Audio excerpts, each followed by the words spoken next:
गोरगरिबांच्या मुलांना शिक्षणाला प्रोत्साहन मिळावे या सामाजिक बांधिलकीतून आमदार सुहास अण्णा कांदे व सौ अंजुमताई सुहास कांदे यांच्या संकल्पनेतून स्वखर्चातून राबविण्यात येत उपक्रमांतर्गत मनमाड येथील सगळे लॉन्स येथे सौ अंजुमताई सुहास कांदे यांच्या हस्ते मनमाड नगर परिषदेच्या सर्व शाळेतील विद्यार्थ्यांना एक दर्जेदार दप्तर तसेच 4 स्क्वेअर बुक वह्यांचा सेट असे शालेय साहित्य भेट देण्यात आले।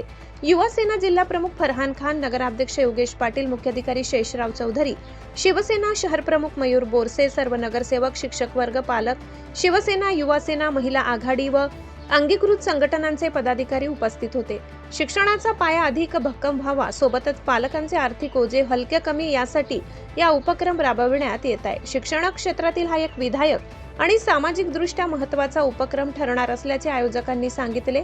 नांदगाव विधानसभा मतदारसंघातील जिल्हा परिषद व नगरपालिका शाळांमध्ये शिक्षण घेणाऱ्या सुमारे 23,000 विद्यार्थ्यांना दर्जेदार दप्तर व वर्गपाठ वह्यांची भेट देण्यात येत आहे।